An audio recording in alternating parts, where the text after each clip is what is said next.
ठीक है, तो हमने लास्ट एक देखा था नॉर्मल शिफ्ट, तो मैं इसको फिर से एक बार एक्सप्लेन कर रहा हूँ और उस पर फिर एक क्वेश्चन करते हैं, क्वेश्चन। नॉर्मल शिफ्ट मैंने क्या बताया था, जैसे मान लो ये एक ग्लास स्लैब है,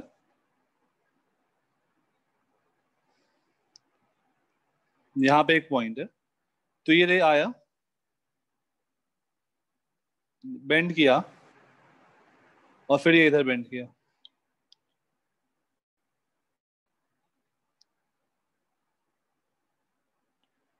तो अगर मैं यहां से देखता तो मुझे लगता है कि ये ऑब्जेक्ट, एक्चुअल में ऑब्जेक्ट यहाँ है।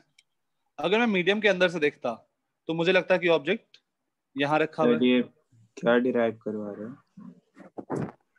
जो आगे शिफ्ट करेगा ना, जस्ट मिनट, मैं लास्ट क्लास में ड्राइव किया था वही सेम चीज, जस्ट मिनट दूंगा, समझ में आया क्या ड्राइव कर रहा हूँ।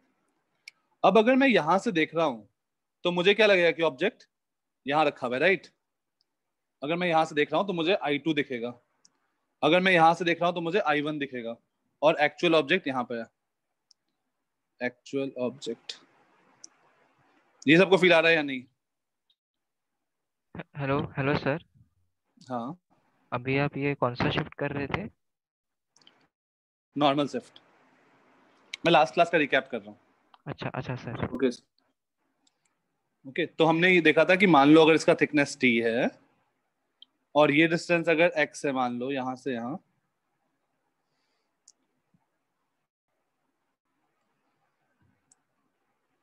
सब लोग इतना लेट क्यों ज्वाइन कर रहे हैं?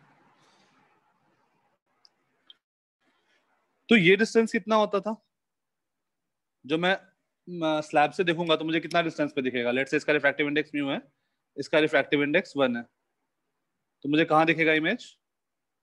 x प्लस टी नहीं, अगर मैं यहां से देख रहा हूँ, ये रेड वाला आई है, तो मुझे कहाँ दिखेगा I1 का लोकेशन?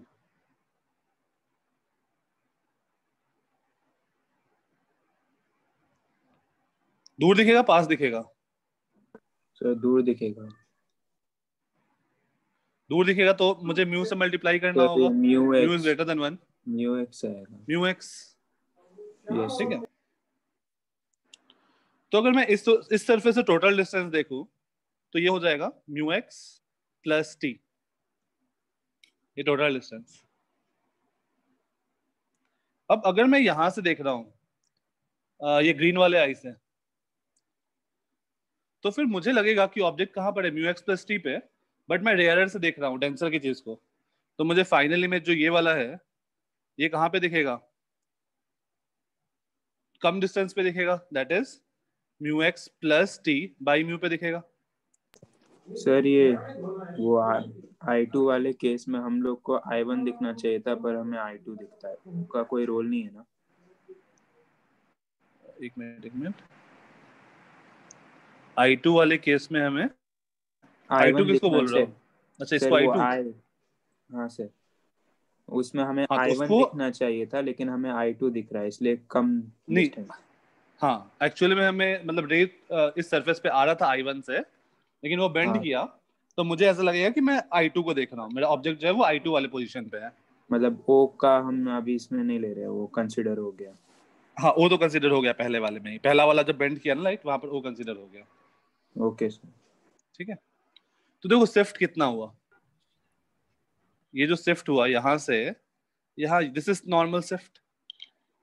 ऑब्जेक्ट एक्चुअल में यहाँ था O पे और मुझे दिख कहाँ रहा है I2 पे, तो इस डिस्टेंस को हम लोग बोलते हैं नॉर्मल शिफ्ट। अब देखो ये टोटल डिस्टेंस कितना है,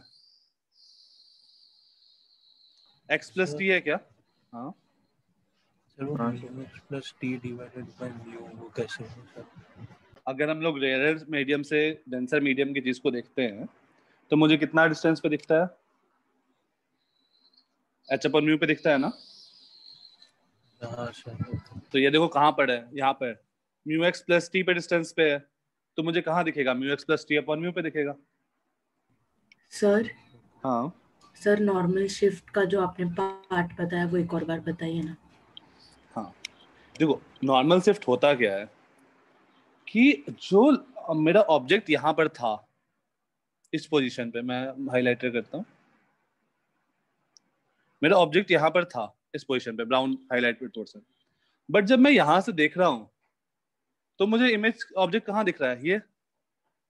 तो जहां पर ऑब्जेक्ट था और जहां पर मुझे दिख रहा है, इन दोनों के बीच का डिस्टेंस को हम लोग बोलते हैं नॉर्मल शिफ्ट। अभी समझ में आया? Yes sir, thank you. Basically ये distance, this is normal shift. तो देखो नॉर्मल शिफ्ट क्या हुआ, x प्लस टी, ये पूरा डिस्टेंस माइनस ये distance, that is normal shift. तो normal shift is equals to x plus t minus mu x plus t by mu. तो देखो क्या बनेगा, x plus t minus x minus t by mu, x x gets cancelled और ये बन गया t minus t by mu, that is t into 1 minus 1 by mu. ये formula याद कर लेंगे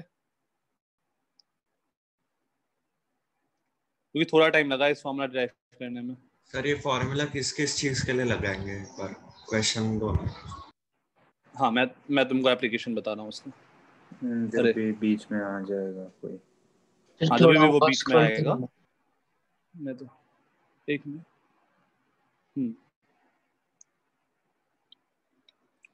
Yes.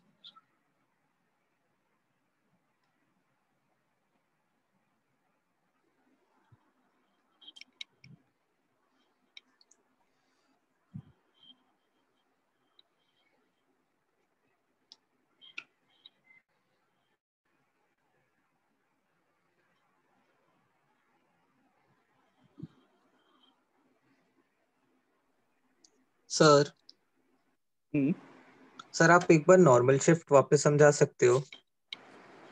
देखो कैलकुलेशन में कहाँ पे दिक्कत है। नहीं सर, मेरे को समझ ही नहीं आया क्या है। देखो ये है सिंपल सा चीज है, ये अगर ग्लास स्लैब है, यहाँ से कोई रे आ रहा है तो क्या होगा, it will bend towards the normal yes sir. And then again it will bend away from the normal. Yes तो अगर सर। तुम यहाँ से देखोगे ऑब्जेक्ट को तो तुमको क्या लगेगा कि तुम्हारा ऑब्जेक्ट कहाँ रखा हुआ है, यहाँ पे। Yes sir. तो इस डिस्टेंस को हम लोग बोलते हैं normal shift. Okay sir. Got it? Sir और ग्लास के अंदर से देखे Yes, तो sir. नॉर्मल शिफ्ट कुछ और है ना? हाँ अगर तुम ग्लास के अंदर से देखोगे तो तुमको लगेगा कि ऑब्जेक्ट यहाँ है, तो ये शिफ्ट हुआ। अगर ग्लास के अंदर से देखोगे तो तुमको ये लगेगा ऑब्जेक्ट का लोकेशन I1। तो ये तो हमने डायरेक्टली किया था ना h बाई म्यू और म्यू एच वाले फॉर्मूला से। हाँ sir.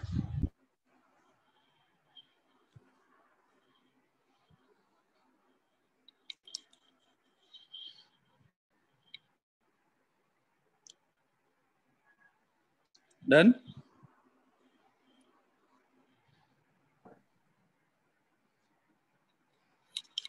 Question,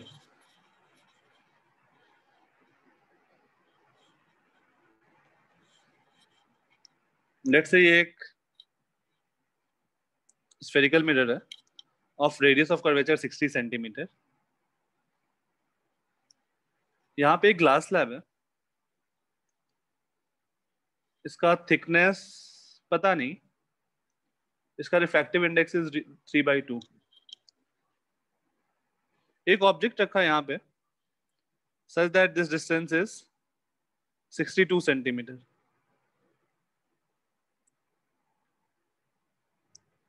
If the object and image coincide, then find the thickness of the slab.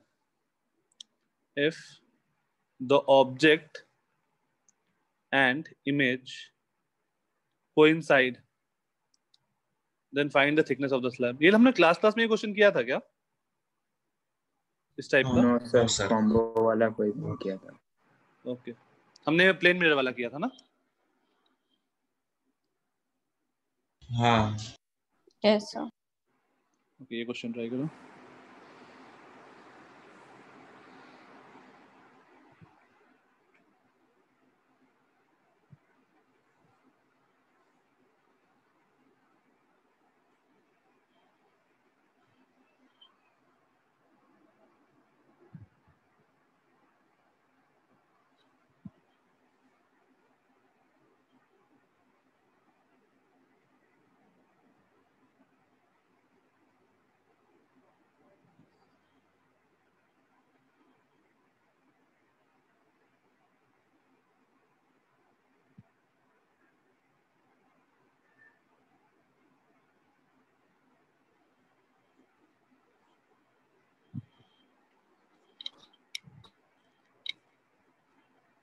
Sir इसमें पॉसिबल है कि वो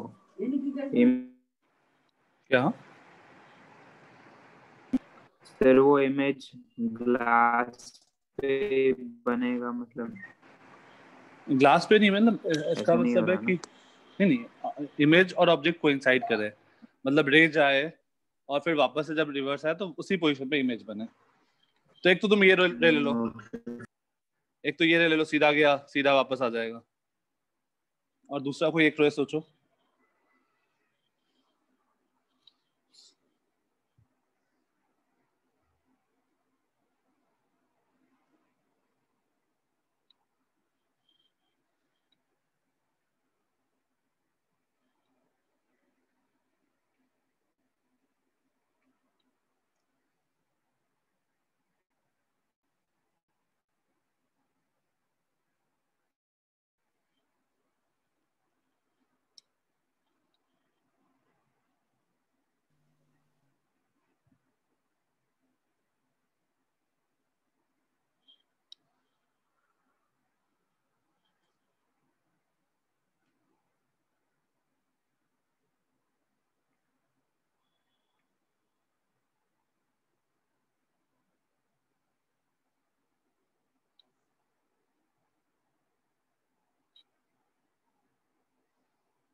हाँ सोडिश अनम्यूट कर सकते हो।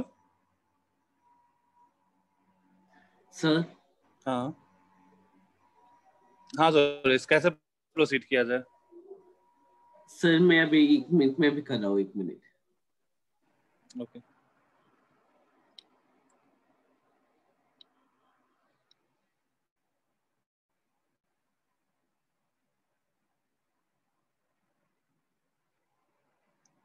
देवांश। सर उस फॉर्मूला में म्यू रिलेटिव था, वो किसके रिस्पेक्ट में था, एक बार वापस बताओ। यहाँ पर है ना, वो बेसिकली ये μ2/μ1 होगा। अगर तुम्हारा बाहर वाला रिफ्रैक्टिव इंडेक्स मैंने 1 लेके चला ना, अगर 1 नहीं होता तो वहां पर μ2/μ1 आ जाता। अगर बाहर वाला μ1 होता, ये μ2 होता, तो वो μ2/μ1 होता। ठीक है। ओके, मतलब उसके रिस्पेक्ट में है, म्यू टू के हाँ मतलब। हाँ, μ2 के रिस्पेक्ट में। तो इसको हम लोग कैसे प्रोसीड करेंगे? पहले तो रे सोचो कोई भी एक। जैसे मान लो मैंने ये रे सोचा, ये रेड वाले को मैं इरेज कर देता हूँ। तो लेट से मैंने ये येलो वाला रे सोचा। सर ये 6 है क्या? सर 12 सेंटीमीटर है क्या? कोई एक आंसर सही है, 6 सही है। कैसे गया 6? सर लैटरल शिफ्ट 2 सेंटीमीटर होगा। एग्जैक्टली। ये जो रे होगी वो सेंटर ऑफ कर्वेचर से मतलब खींचेंगे तो पास करेगी। हाँ वो लैटरल शिफ्ट जो होगा वो 2 सेंटीमीटर। फाइन फाइन फाइन, ठीक है। तो अगर मेरा जो रे गया है ये मिरर को परपेंडिकुलरली हिट करता है, तो क्या होगा? मिरर क्या करेगा? इसको वापस भेज देगा और वापस उसी पोजीशन पे इमेज बन जाएगा।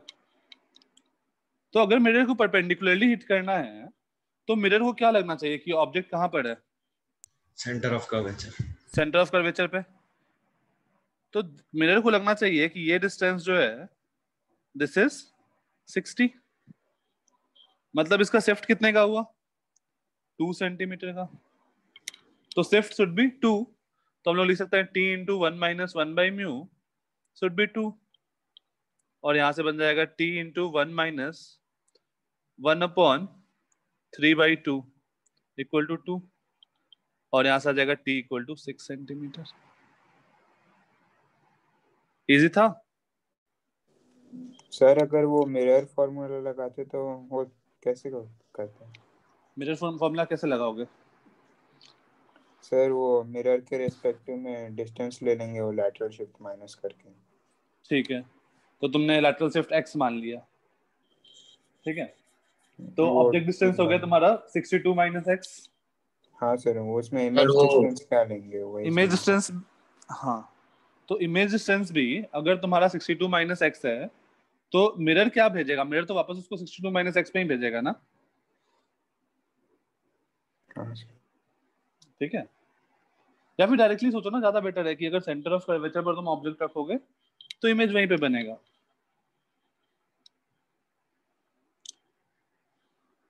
सर मिरर क्योंकि तो 62 पे भेजेगा ना? नहीं, मिरर 62 में नहीं भेजेगा। मिरर देखो कहाँ भेज रहा है, ये एरो ऐसा है, मिरर वापस से उसको वहीं भेज रहा है, बट क्योंकि ग्लास स्लैब है 62 बीच में। 62 माइनस एक्स लिया तो हाँ, हमें U62 लेना पड़ेगा ना, V62 लेना। जब तुम मिरर के लिए लगा रहे हो फॉर्मूला, ठीक है, तो मिरर को क्या लग रहा है, ऑब्जेक्ट कहाँ पर है, 62 माइनस एक्स, हाँ सर।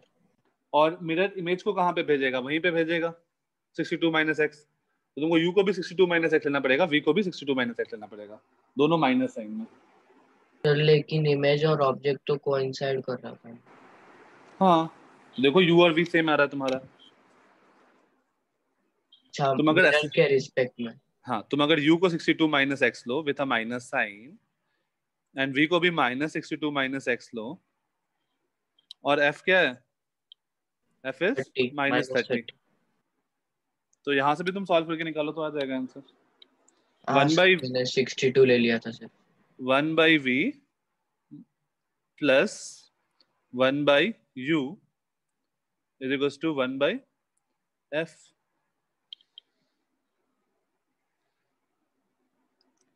ठीक है, तो यहाँ से क्या आ जाएगा, 62 minus x equal to 60।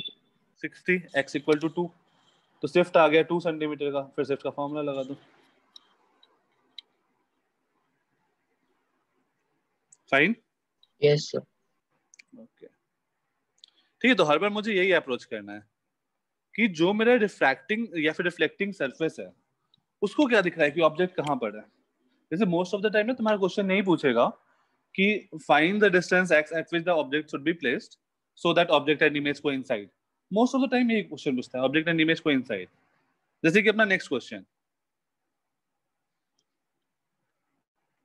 Sir मान वो लो आपने ऐसे, सर 2 मिनट वो डायरेक्टली लिखना किया है। था वो वापस बताओ ना।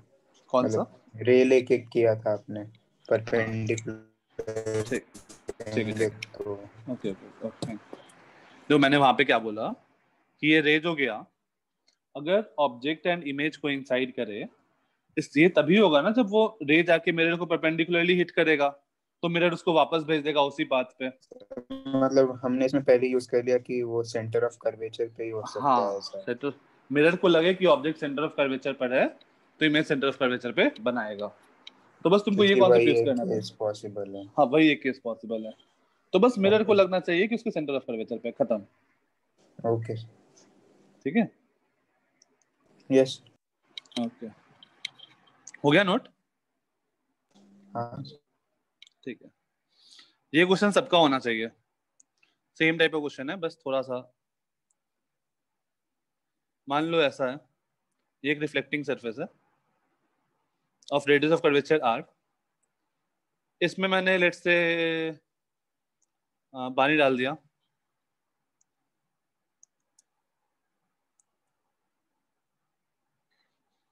ऑफ रिफ्रैक्टिव इंडेक्स म्यू, ये हाइट है h।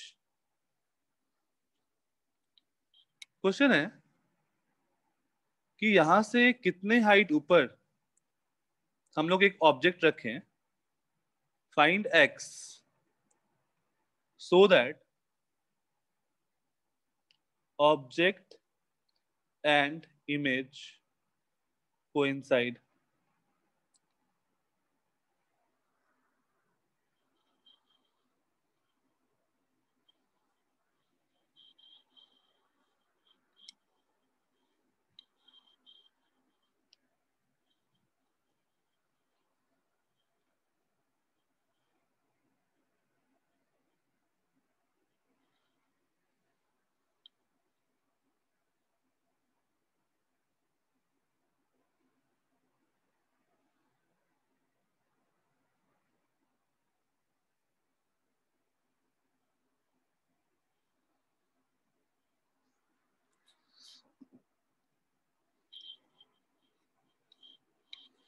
सर क्वेश्चन समझाओगे एक बार वापस?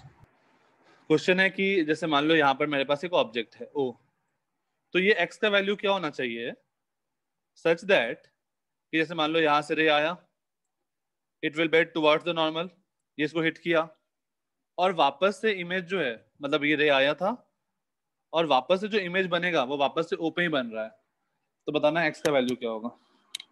h into 1 minus 1 by mu plus r. एक मिनट, h इंटू नहीं, I don't think,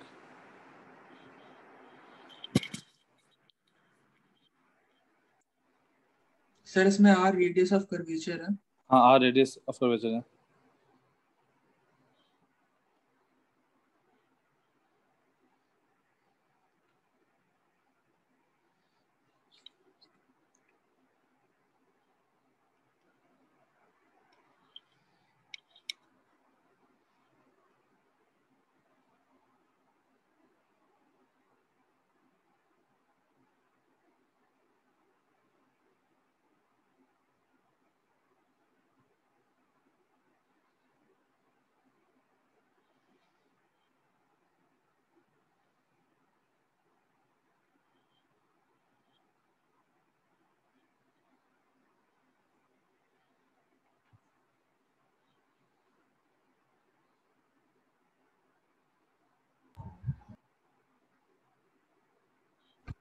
sir r minus h by mu है क्या? R minus h by mu, हाँ ये सही है। हाँ सर मुझे भी r minus h by u आया। ठीक है,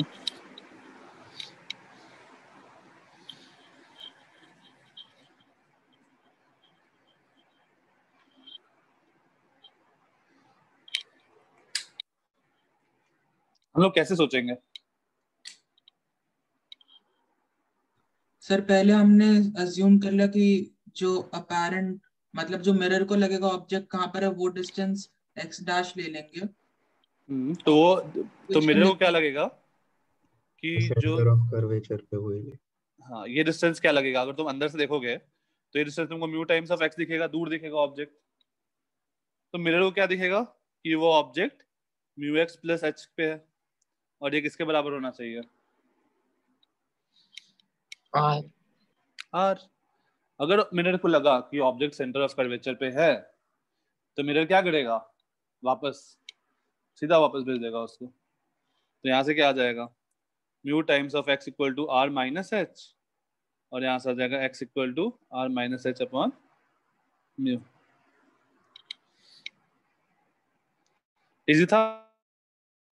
सर वापस बताओ। इजी नहीं था? देखो बिल्कुल अपना काम क्या है, ये सोचो कि मिरर को क्या लग रहा है, मिरर को क्या लग रहा है कहाँ पर है वो ऑब्जेक्ट।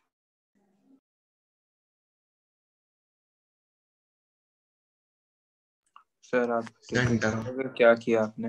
वो लैग हो गया था।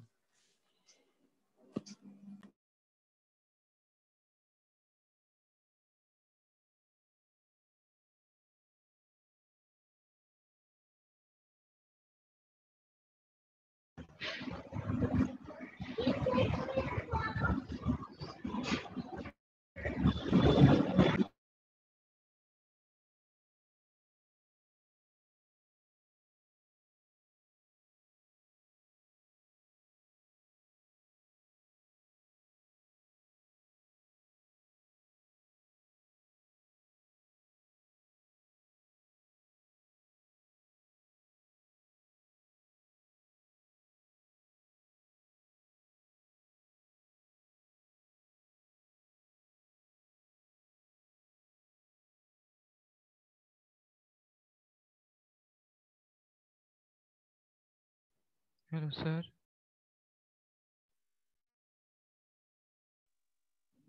Hello sir. सर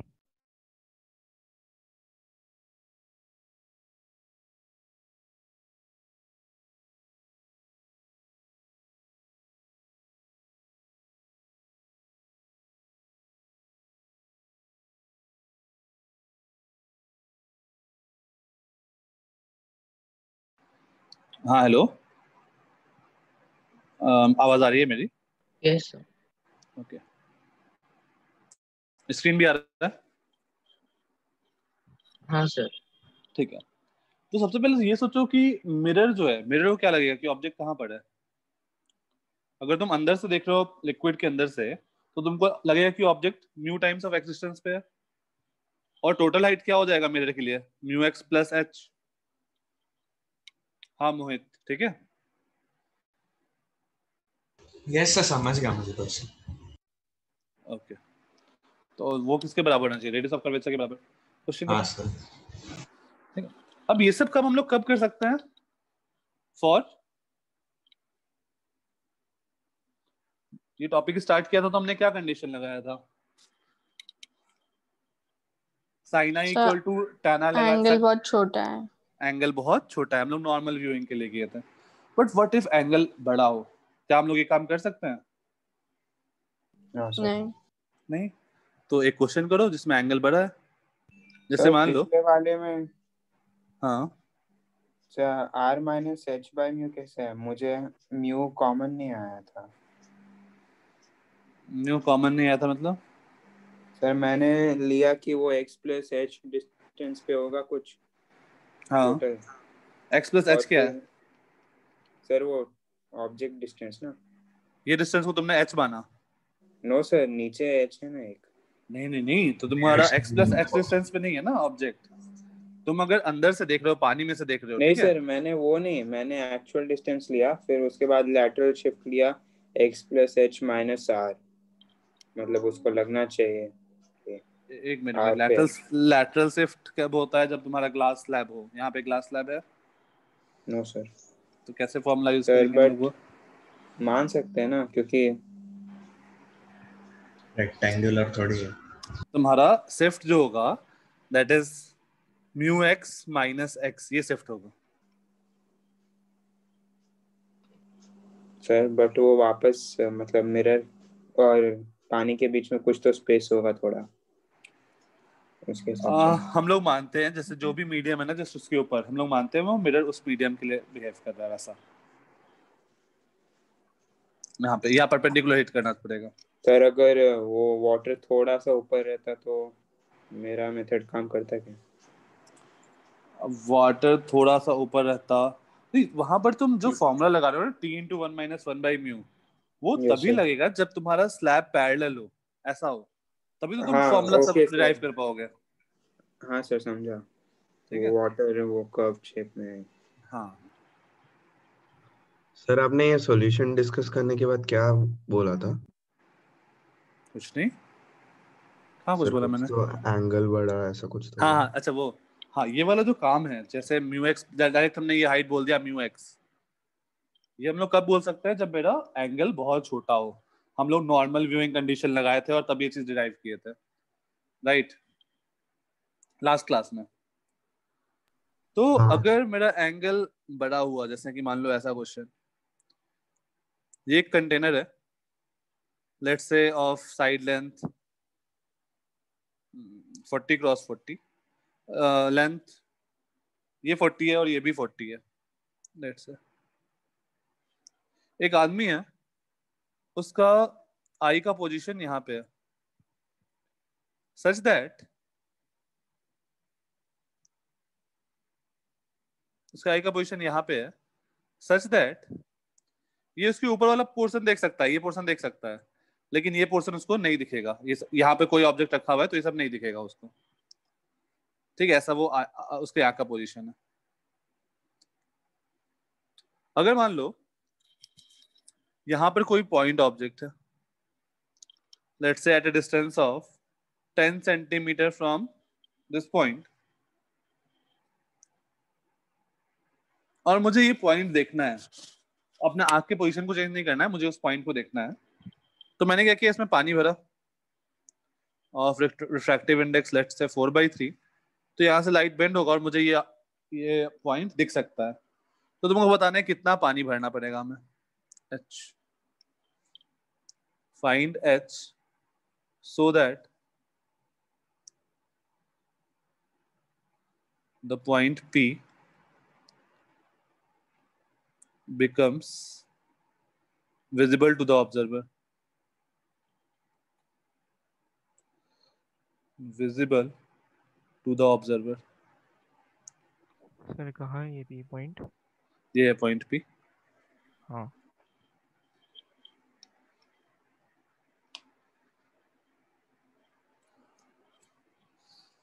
मैथ्स का क्वेश्चन है ये,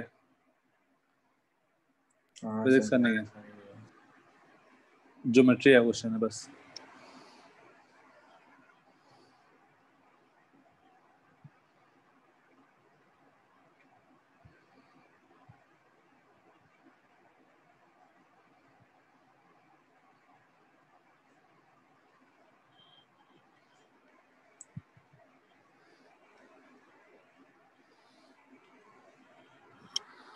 सर वो पूरी हाइट क्या लिखी है आपने? 40 है ना? हाँ 40 है, दोनों 40, लेंथ भी 40, विड्थ भी 40, हाइट भी 40. वैसे विड्थ का हमें काम नहीं है, लेंथ 40, हाइट 40.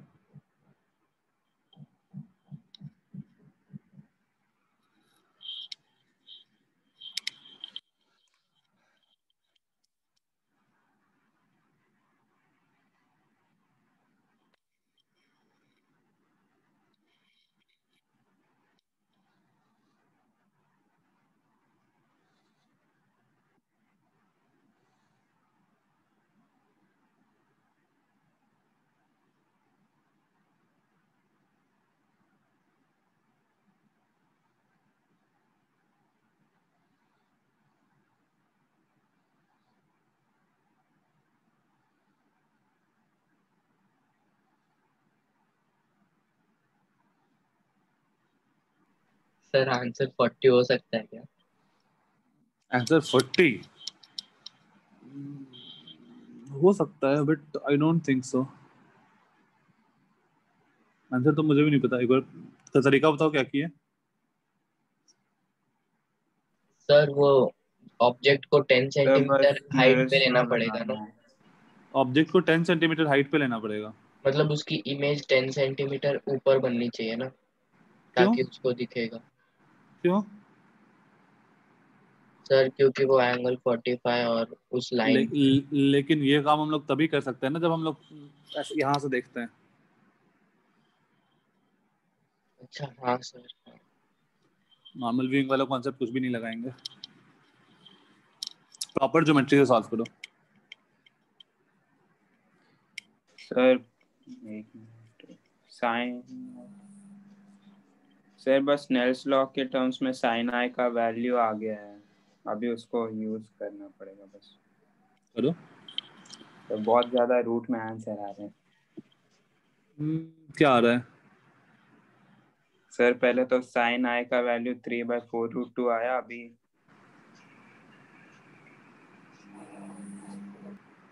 सर साइन आई ना.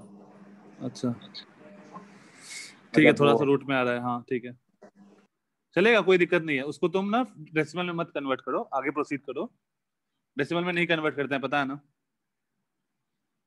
हाँ सर नहीं कर. हाँ आगे प्रोसीड करो उस डेटा से. ये एंगल को आई मान रहे हो या आर मान रहे हो? सर उसको आई मानना है, वो इंसिडेंस हुआ अच्छा फिर. ठीक है, आर मानो आई मानो कुछ भी मानो. ये एंगल कितना होगा? 45. सर 45 5/4. 45 डिग्री. अच्छा 45 5/4. हाँ क्योंकि ये भी लेंथ 40 है. इस ट्रायंगल में देखो, पिंक वाले में दोनों 45 45 40 40 है, तो वो एंगल क्या हो जाएगा? 45. अब हम लोग आई निकाल सकते हैं क्या यहाँ से?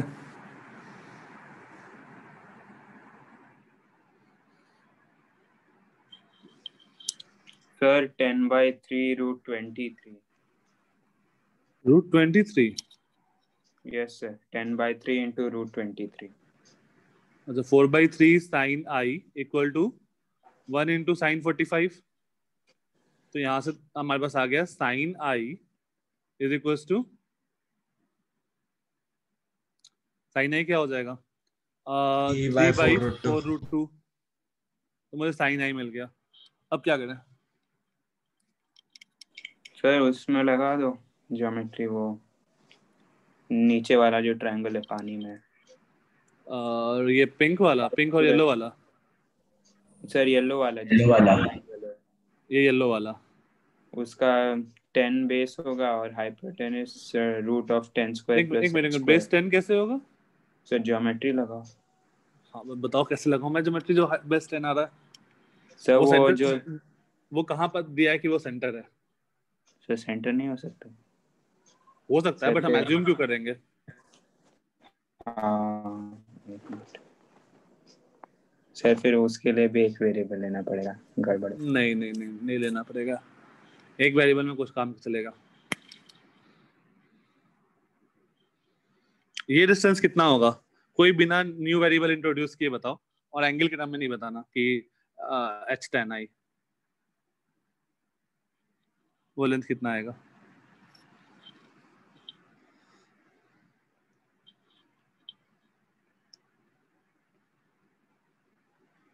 ये लेंथ क्या होगा? तो h-10 रहेगा। h-10 रहेगा एग्जैक्टली क्योंकि ये हाइट अगर h है तो ये भी लेंथ क्या होगा? h होगा। वो एंगल 45 डिग्री है टोटल, तो ये वाला लेंथ क्या हो गया? h-10। अब इस ट्रायंगल में देखो, ये वाला जो ट्रायंगल है पिंक वाला, इसमें मुझे क्या पता है? tan i equal to h-10 by h।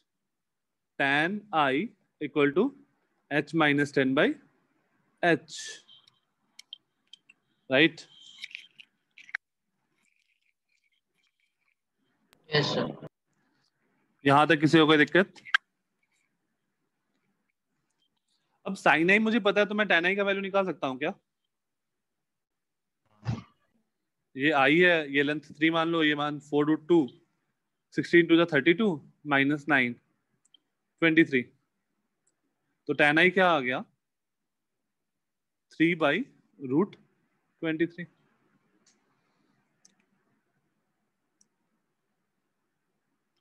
अब यहाँ this is equal to h-10 by h, तो यहाँ से क्या आ जाएगा? 3h equals to √23h minus 10√23, और this implies 10√23 is equals to √23 minus 3 times of h, और h is equals to 10√23 upon √23 minus 3।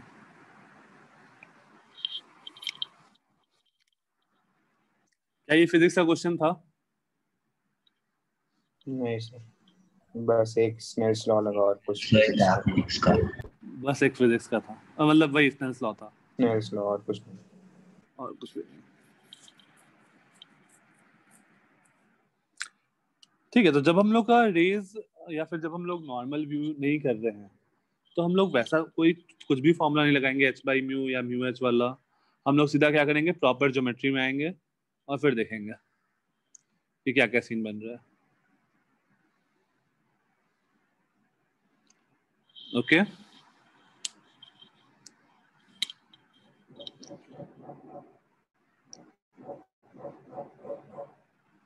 uh, 26.70। Okay अच्छा, √23 का वैल्यू जल्दी कितना होगा? 4.7 या 8 के आसपास। 48 का स्क्वायर होता है 2304, तो 4.8 से जस्ट थोड़ा सा छोटा होगा। 48 का स्क्वायर याद है ना सबको? नो सर, मैंने बताया था तरीका। सर आप मैथ्स ही पढ़ाती है। मैं मैथ्स नहीं पढ़ाता बट मैं तरीका बताया था यार तुम लोग को। सर इस लेक्चर में नहीं बताया आपने। सर एनसीईआरटी में बताया था। हाँ सर। हाँ सर, हाँ तो बताया था ना। ओके सर हम एनसीईआरटी में सब ठीक है। थोड़ी ना आते हैं। कोई नहीं, मैं वापस नहीं बता रहा अभी, बाद में कभी देखना है।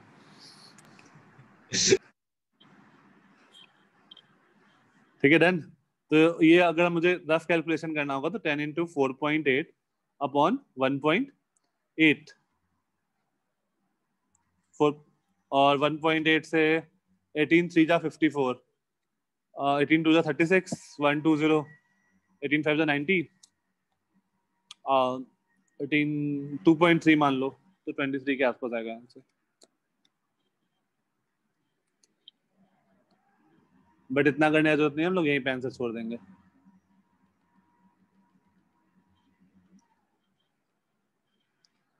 आगे चले। नेक्स्ट हेडिंग दो, टोटल इंटरनल रिफ्लेक्शन।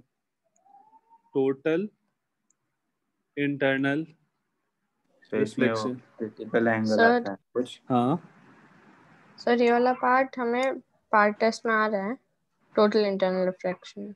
नहीं नहीं नहीं, नहीं, नहीं नहीं। बस यहाँ तक, इसके ऊपर वाले क्वेश्चन तक। Okay sir. ठीक है। टोटल इंटरनल रिफ्लेक्शन क्या होता है? जैसे मान लो कभी भी रे जो डेंसर से रेयर में ट्रैवल कर रही है, डेंसर से रेयर में ट्रैवल कर रही है कोई रे,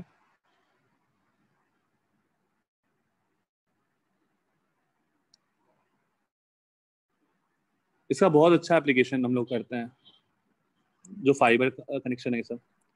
तो डेंसर से रेयर में जाएगी तो रे किधर बेंड करेगी? टुवर्ड्स द नॉर्मल और away from the normal? Away. Away. ये रे यहाँ बेंड किया। अगर मैं इस रे का बात करूं तो ये क्या करेगा? और बेंड करेगा। अगर मैं इस रे का बात करूं तो ये सेम कोइंसाइड करेगा। एक मिनट। अगर मैं इस रे का बात करूं, वाइट वाला, तो ये हो सकता है कि ऐसे निकल जाए बिल्कुल। सर ये आपने बताया था एक बार। नहीं नहीं, मुझे भी नहीं याद है, मैं तुमको हो सकता है अलग से बताया हूँ। नेक्स्ट, अगर मैं इसके बाद वाला कोई रे का बात करूं, इस वाले का, तो ये क्या होता है? ये दूसरे मीडियम में जाता ही नहीं है, ये वापस से इसी मीडियम में आ जाता है। सर क्यों सर? हाँ क्यों? क्योंकि देखो अब क्या होता है, मैं आता हूँ उस पे एक मिनट। इसके आगे ये जो व्हाइट वाला रे है ना, इसके आगे कोई भी तुम रे लो, जैसे लेट्स से ये रेड वाला रे, तो ये भी क्या होगा? ये भी दूसरे मीडियम में जाएगा ही नहीं, ये इधर निकल जाएगा। Following, let's say this angle is i, तो ये रेड वाला angle r, r equal to i, ये फॉलो करेगा। सिमिलरली ये ग्रीन वाला भी, let's say this angle is I1, तो ये एंगल भी I1 होगा।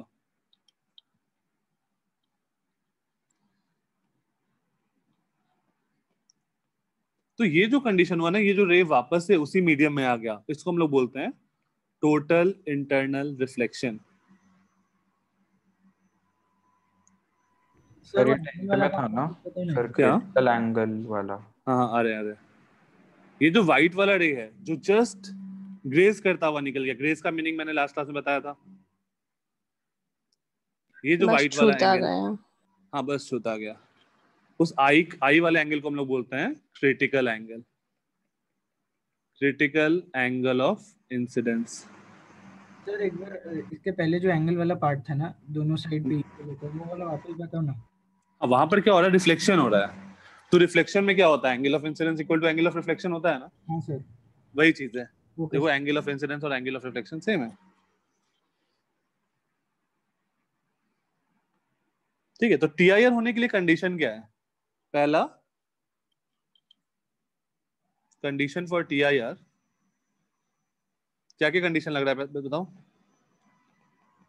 क्रिटिकल एंगल से बड़ा होना चाहिए सर, और डेंसर टू रेयरर। पहला, ray should be travelling from denser to rarer, traveling from denser to rarer, and second, angle of incidence should be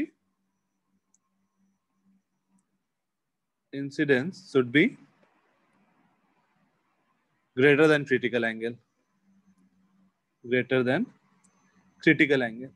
अब यार हमने तो बोल दिया क्रिटिकल एंगल से ज्यादा होना चाहिए, बट क्रिटिकल एंगल का कैलकुलेशन कैसे करेंगे? ये नोट कर लो, फिर क्रिटिकल एंगल के बारे में बात करते हैं। स्नेल्स लॉ लगाएंगे क्या?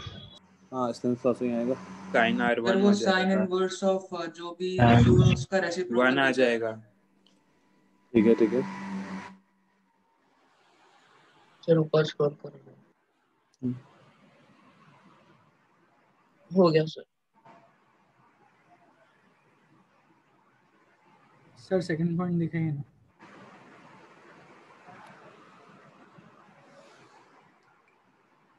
सर आप जूम आउट कर सकते हैं, क्या? जूम आउट कर सकते हैं। हाँ सर।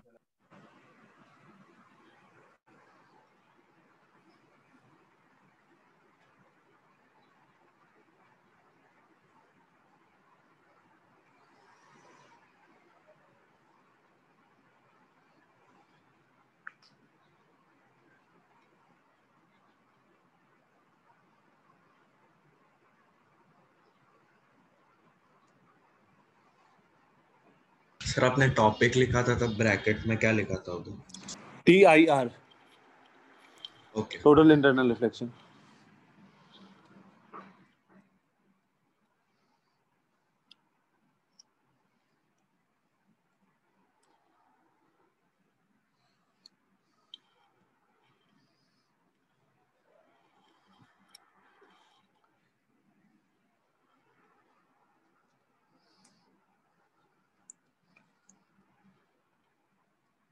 डन। ठीक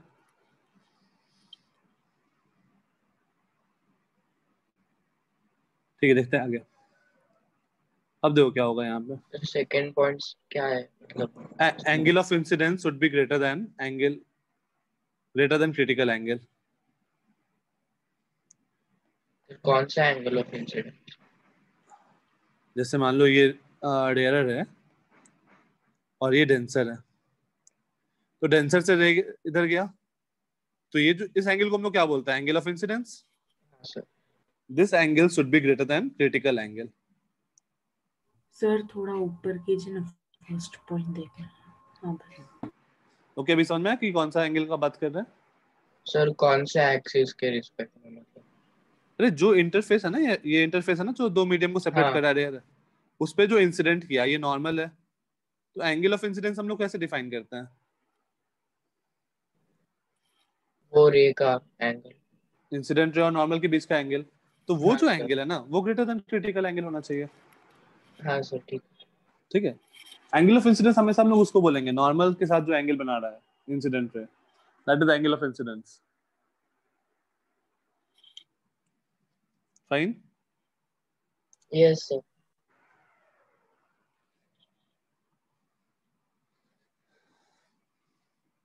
ठीक है, नेक्स्ट हेडिंग दो, क्रिटिकल एंगल, या फिर क्रिटिक नहीं ऐसा, उसी में सब टॉपिक क्रिटिकल एंगल।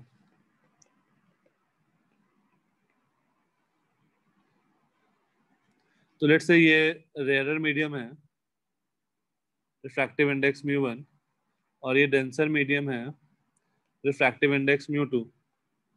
तो क्रिटिकल एंगल पे क्या हुआ था, ये रे गया था एंड ये ऐसे निकल गया था। Let's say this angle is I, and R क्या है? 90 डिग्री। तो अप्लाई स्नेल्स लॉ,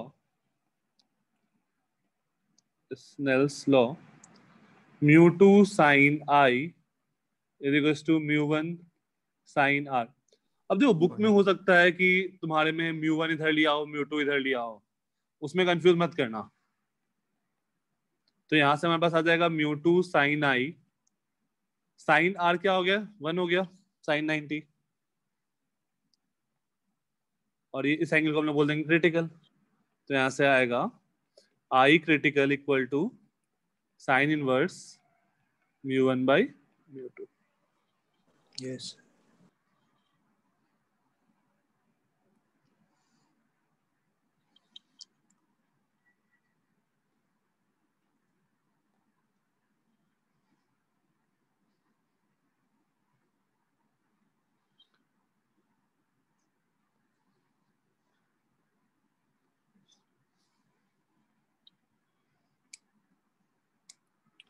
हाँ, अभी किसी का डाउट था यार कि वो वापस क्यों आता है उसी मीडियम में?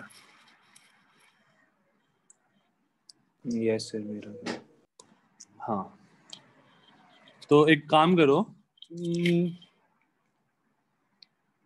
μ1 को 1 ले लो और μ2 को 2 ले लो, तो क्रिटिकल एंगल क्या आएगा?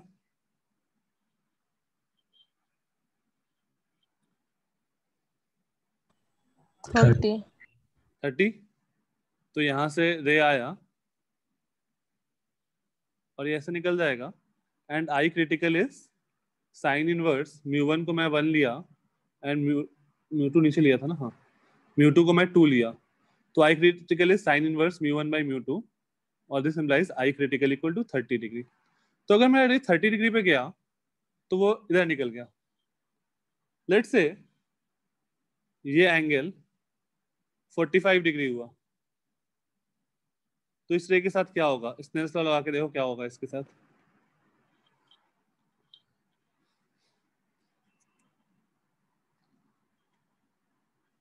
इस पे स्नेल्स लॉ लगाने की कोशिश करो। ये तो अंदर आएगा, क्या? ये रे तो अंदर रिफ्लेक्ट होगा। हाँ, ये रे अंदर रिफ्लेक्ट होगा। अब यहाँ पर अगर तुम टी वो लगाने की कोशिश करो स्नेल्स लॉ, तो क्या बनेगा? μ2 sin 45 इज इक्वल टू μ1, मान लो बाहर निकला तो sin r, तो यहाँ से बन जाएगा नॉट डिफाइंड वाला मतलब आउटपुट। ये पॉसिबल है क्या sin r का वैल्यू √2 हो जाए? नहीं, नॉट पॉसिबल। तो मेरा रे बाहर सर लेकिन हाँ सर हाँ, एक यार म्यूट कर लो यार, तुम्हारा नेटवर्क नहीं आ रहा बिल्कुल भी। हाँ सर, अगर हम जिस मीडियम से लाइट पास कर रहे हैं हाँ, वो हम लोग मीडियम मान रहे हैं कि पूरा ट्रांसपेरेंट है, पर फिर भी अंदर से इंटरनल रिफ्लेक्शन क्यों होती है जबकि कोई बाहर से सिल्वर सरफेस नहीं हो? हाँ सिल्वर सरफेस नहीं है, बट क्या होता है कभी भी जो भी तुम रेज लो, तो कोई भी रेज हमेशा रिफ्लेक्शन और रिफ्रैक्शन हमेशा हर सरफेस पे दोनों फेनोमेना होता है। तुम कुछ भी लो, जैसे तुम यहाँ पर बात कर रहे हो ना सर, एब्जॉर्प्शन।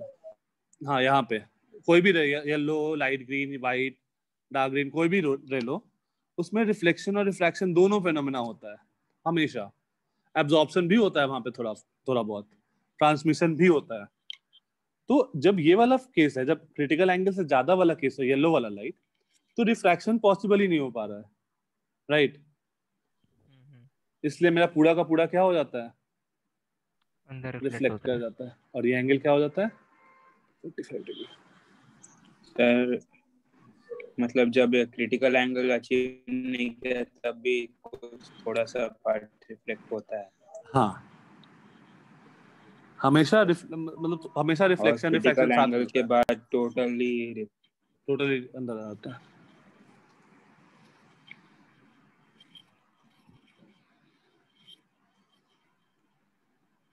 फाइन, कोई दिक्कत? No sir. ठीक है, क्वेश्चन। लेट्स से ये एक पॉन्ड है, इसमें पानी भरा हुआ है,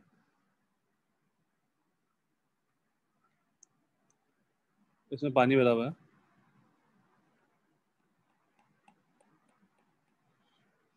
यहाँ पे एक ऑब्जेक्ट रखे हैं बॉटम पे,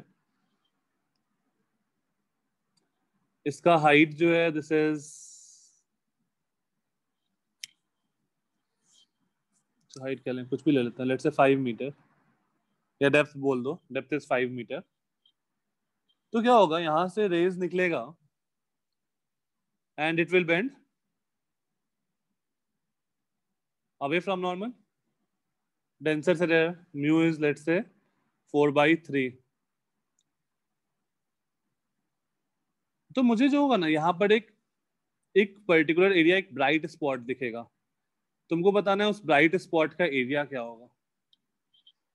पहले सोचो कि ब्राइट स्पॉट क्यों दिखेगा, और फिर बताओ कि उस ब्राइट स्पॉट का एरिया क्या होगा। बाहर का रिफ्रैक्टिव इंडेक्स कुछ नहीं दिया हुआ है, मतलब 1 एज्यूम करेंगे।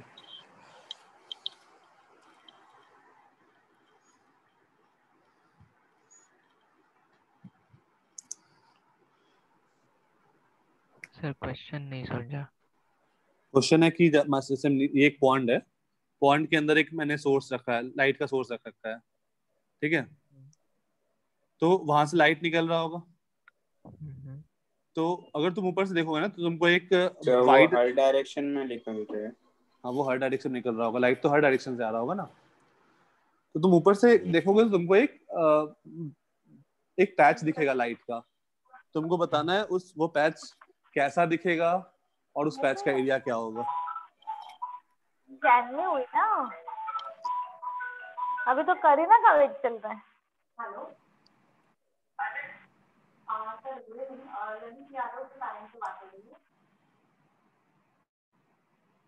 तुमको बताना है वो पैच कैसा दिखेगा और उस पैच का एरिया क्या होगा। समझ गया सर।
सर एक बार क्रिटिकल एंगल का वैल्यू चेक करो ना। क्रिटिकल एंगल का कितना आ रहा है वैल्यू? वो sin इनवर्स 3/4 आ रहा है। वही है। ठीक है, कोई दिक्कत नहीं है।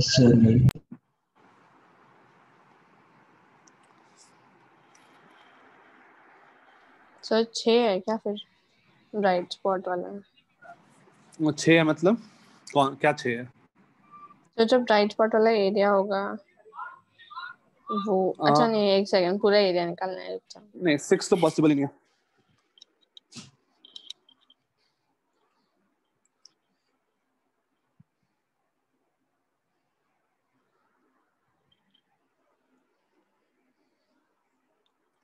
अच्छा वो ब्राइट स्पॉट कौन से शेप का होगा?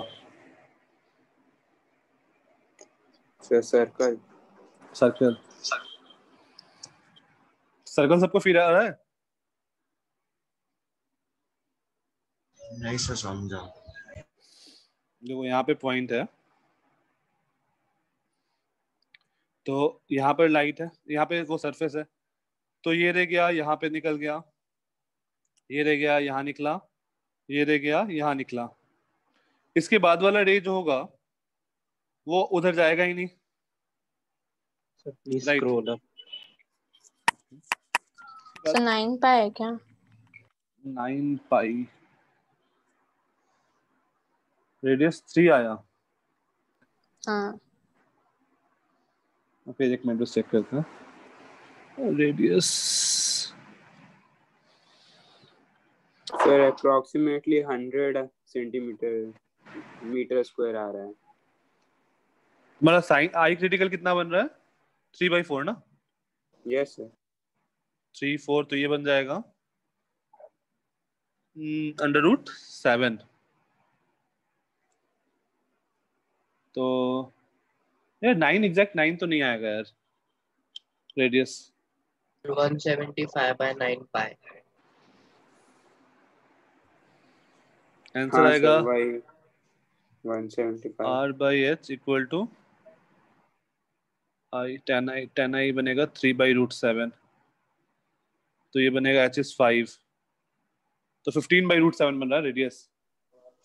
हाँ सर 15/√7 ही आया एग्जैक्टली। ठीक है। और उसका approximate area 100 centimetre square. Okay fine. ठीक है, जिनको पहले ये नहीं समझ में आया कि सर्किल कैसे बनेगा वो पहले वो देखो। सेम इधर ये वाला लाइट तो सीधा निकल जाएगा, ये इधर से ऐसे गया तो इधर निकला, ऐसे गया इधर निकला, एंड यहाँ पे जस्ट क्रॉस किया और उसके बाद वाला रे अगेन बाउंस बैक कर जाएगा इन द सेम मीडिया। है ना। तो ये जो सारे हैं, ये सारे रेज मेरे बाहर निकल रहे हैं, तो ये सारे रेज मेरे आंख पे पड़ेंगे और मुझे इतने दूर का एरिया ब्राइट दिखेगा। ये फील आया? और ये पूरा एक कोन के Yes. शेप में होगा, पूरा 3 डायमेंशन में। तो अब उस सर्किल का बात करो तो हमारे पास क्या हो गया? उस सर्किल का अगर हम लोग बात करें, बस इतना पोर्शन का बात करो, let's say this point is A, this point is B, this point is C, जहां तक ये दिख रहा है। तो इस ट्रायंगल को देखो, मुझे पता है ये angle, this is critical angle, और ये रेडियस r होगा, ये हाइट h दिया हुआ है। तो हम लोग लिख सकते हैं इसका म्यू कितना है? 4/3। 4/3 times of sine i critical is equals to 1 into sine 90। तो यहां से आ गया sine i critical is equals to 1 3/4।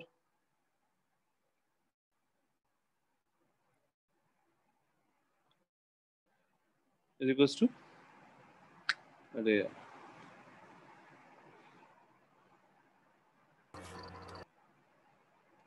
Sign i critical equal to 3/4। अब देखो आई क्रिटिकल ये एंगल है, तो ये एंगल भी क्या हो गया? I critical. और हम लोग लिख सकते हैं tan of i critical is equal to r/h। Sine i critical पता है, this is i critical, this is 3, this is 4, this is √7। तो tan आई क्रिटिकल क्या आ गया? 3/√7। और this implies radius equal to 3/√7 times of h। h क्या दिया हुआ था? 5। तो ये आ गया 15/√7। और जैसे ही रेडियस मिल गया, area is pi r², that is pi into 225/7।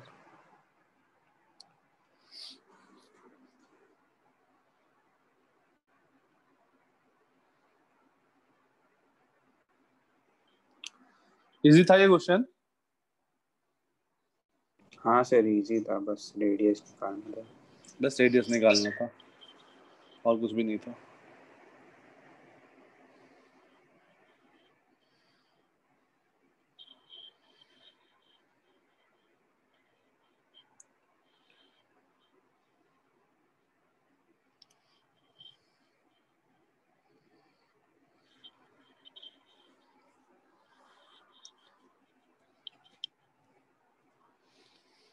ठीक है, सो टोटल इंटरनल रिफ्लेक्शन मतलब वापस रेज उसी मीडियम में आ जाए, दूसरे मीडियम में ना जाए, that is total internal reflection. तो अब यहां पर भी तुमसे एंगल ऑफ डेविएशन का बात कर सकता है। ठीक है, तो दो केस बन सकता है यहाँ पे एंगल ऑफ डेविएशन का। Angle of deviation in case of TIR, angle of deviation.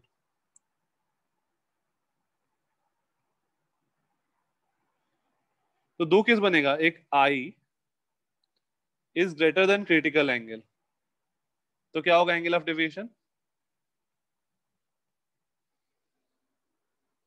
I is greater than critical angle. 2i। 2i नहीं, I माइनस I क्रिटिकल नहीं, तो I plus R minus I critical नहीं, सोच के।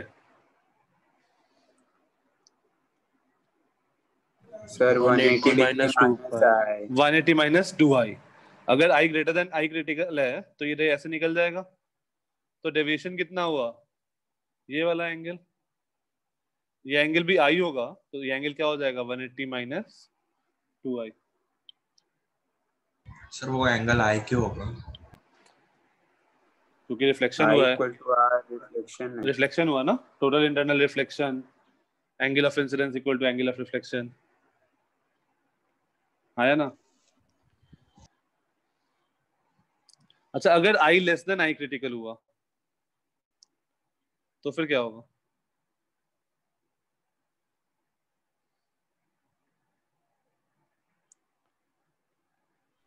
Sir R फिर minus तो बाहर जाएगा ना। हाँ, फिर ये बाहर निकलेगा, दिस एंगल इज R। हाँ किसी ने आंसर दिया सही r माइनस, तो इतना डिफ्लेक्शन हुआ, that is delta equal to r minus i।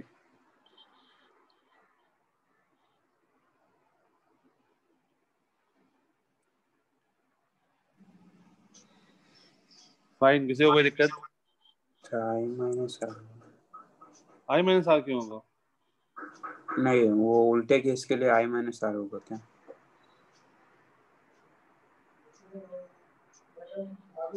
अगर तुम उधर डेंसर टू रेयरर जा रहा है ना सर मॉड हो अगर जाएगा तुम ना, क्योंकि रेयर टू डेंसर और डेंसर टू रेयरर हो सकता है, दोनों में। नहीं, मैं डेंसर टू रेयरर भेज रहा हूँ ना, क्योंकि एंगल ऑफ डेविएशन नॉर्मल तो हम लोग पढ़ ही चुके हैं, हम लोग उस केस का बात कर रहे हैं, r माइनस i रहेगा।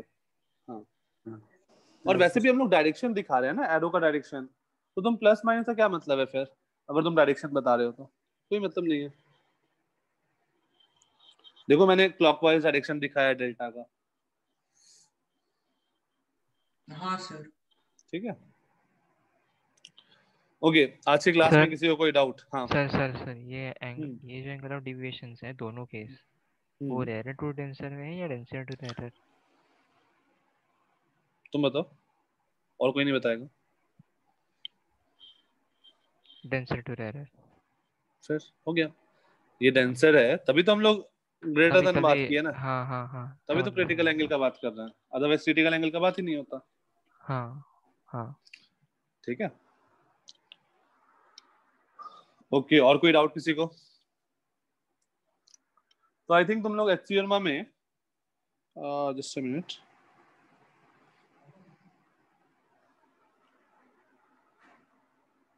एचसी वर्मा में क्वेश्चन नंबर कहाँ तक सॉल्व कर लोगे?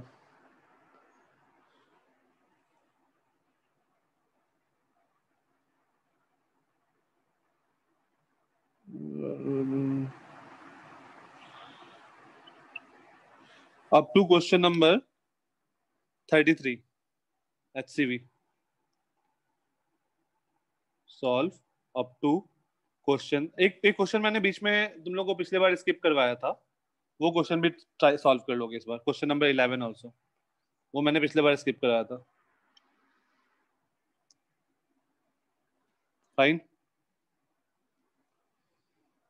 Yes sir, bye. ठीक है, चलो फिर मिलते हैं next time. Thank you sir. Bye bye. Thank you sir. Thank you sir. Thank you sir.